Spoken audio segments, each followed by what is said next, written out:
Bismillahirrahmanirrahim. Assalamualaikum warahmatullahi wabarakatuh. Perkenalkan, saya Rizka Nur Amalia. Saya mahasiswi semester 4 Fakultas Ilmu Kesehatan Universitas Ibnu Khaldun Bogor. Saya di sini akan mempresentasikan hasil rangkuman materi yang telah saya buat. Baik, langsung saja materi yang pertama yaitu pengantar ide kesehatan. Keutamaan ilmu, Islam memiliki pandangan lebih spesifik dalam masalah ilmu. Kata al-ilmu berulang kali disebut di dalam Al-Quran. Imam Bukhari rahimahumullah, beliau menulis satu kaidah, al-ilmu qoblal qouli wal amali, yang artinya ilmu itu harus didahulukan sebelum berkata dan beramal. Sehingga kita sebagai orang muslim tidak boleh kosong atau lepas dari ilmu. Jadi ilmu itu wajib kita cari agar kita bisa membedakan mana yang khufarat, mana yang ilmiah, yang hak dan mana yang batil. Maka Nabi mengatakan, tolabul ilmi faridotun ala kulli muslimin wa muslimat, yang artinya wajib setiap muslim untuk mencari ilmu. Materi yang kedua yaitu Islamisasi ilmu kesehatan masyarakat.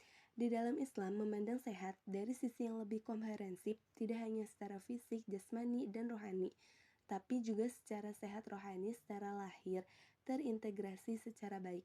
Islam itu menekankan dan mengajarkan pada aspek pencegahan atau preventif kuratif. Islam juga tidak hanya melakukan tindakan-tindakan preventif.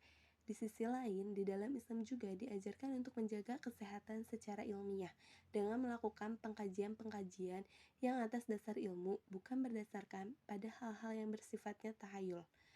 Dalam Islam, tahayul itu ditiadakan.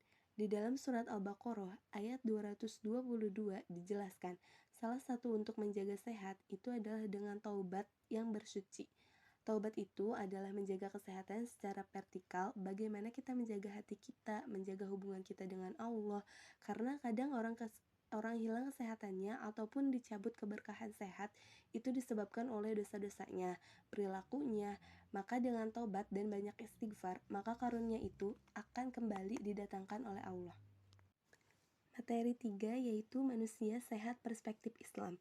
Manusia itu terdiri dari jasad dan ruh, jasmani dan rohani. Dalam perspektif Islam juga disebut sehat jika jasad dan rohaninya ikut sehat.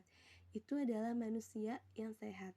Manusia yang sehat itu disebut oleh Rasulullah SAW sebagaimana manusia yang kuat. Al-mu'minu al-qawiyyu khairun wa ahabbu ilallah. Manusia yang kuat itu adalah manusia yang dicintai Allah. Orang mukmin yang kuat itu lebih dicintai Allah, baik kuat jasmani dan juga kuat rohani. Hal ini sebagaimana disebut dalam Al-Quran ketika manusia yang diberikan oleh Allah secara jasmani dan rohani terpadu dalam bingkai kesehatan. Maka itu disebut sebagai sosok manusia al-qawiyyu al-amin. Qawi yang artinya orang yang kuat secara jasad, dan al-amin yaitu amanah secara mental, dan dua-duanya tidak dapat dipisahkan dalam sosok bentuk manusia mukmin. Jadi orang beriman itu sehat secara fisik dan juga ruh. Materi yang keempat yaitu konsep manusia sehat holistik dalam perspektif Islam. Manusia itu terdiri dari jasad dan ruh. Dari perspektif Islam, orang disebut sehat kalau jasadnya sehat dan rohaninya juga ikut sehat. Penyakit hati atau penyakit jiwa kalau tidak diobati bahkan lebih parah daripada penyakit jasad itu sendiri.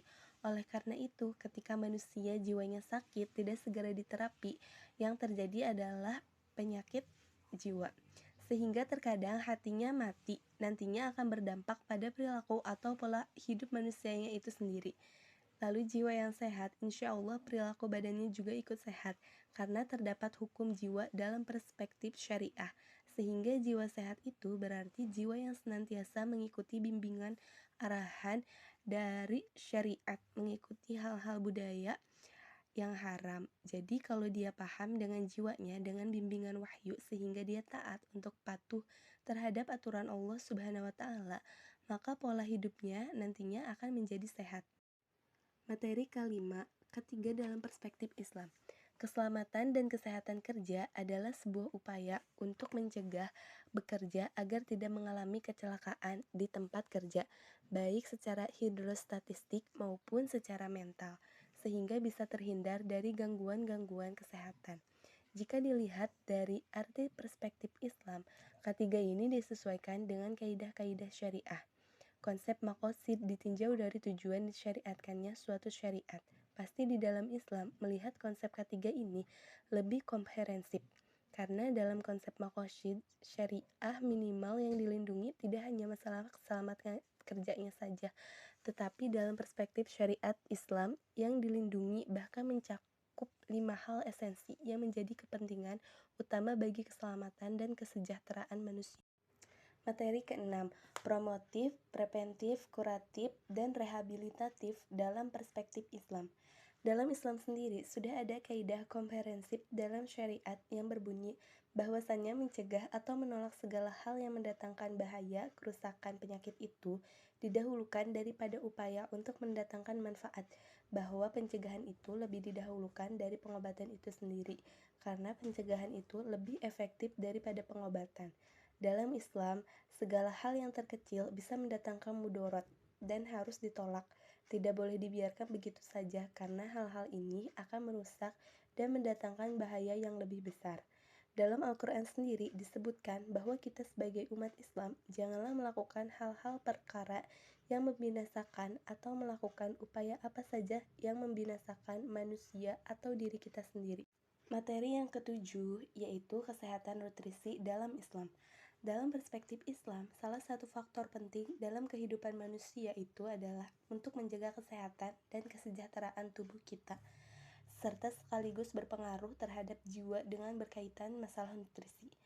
Penting untuk kita mengkonsumsi makanan dan minuman yang bergizi serta mempertimbangkan segala aspek halal dan haram, dan juga seimbang, karena ketika gizi sudah bagus, halal, thayyib, dan seimbang, insya Allah akan membawa kesehatan di dalam tubuh kita, baik secara lahiriah maupun otiniyah. Untuk itu, dalam Islam, Allah Subhanahu wa Ta'ala telah menjelaskan secara detail tentang masalah gizi dalam Al-Quran, dan diterangkan pula bagaimana makan minum yang baik, yang seimbang. Wa kulu washrabu wa la tusrifu. Makan minumlah dengan prinsip seimbang, tidak berlebih-lebihan, karena berlebihan itu akan menjadikan fisik dan jiwa kita sakit. Dan banyak penyakit-penyakit yang timbul kepada diri manusia itu yang disebabkan oleh israf atau berlebih-lebihan dalam masalah mengkonsumsi makanan. Dan juga bisa jadi makanan yang dikonsumsi tidak seimbang, juga ada faktor makanan yang dikonsumsi tidak sehat. Materi ke-8 yaitu kesehatan individu. Islam adalah agama yang sangat perhatian terhadap individu, baik ditinjau dari sisi kebersihan, bahkan ditinjau pula dari sisi kesucian. Dalam tinjauan Islam, personal hygiene kesehatan individu mencakup suci, sehingga sehatnya itu secara lahir dan batin. Jadi, orientasinya tidak hanya kebersihan jasmani, tapi juga mencakup kesucian rohani. Kebersihan rohani ditunjukkan dengan mensucikan diri dari najis dan hadas. Sedangkan kesucian rohani ditunjukkan dengan bersihnya hati dan alam pikiran. Dalam hadis disebutkan, hidup bersih, hidup suci itu adalah bagian daripada keimanan. Cukup sekian materi yang saya paparkan, kurang lebihnya mohon dimaafkan. Terima kasih. Wassalamualaikum warahmatullahi wabarakatuh.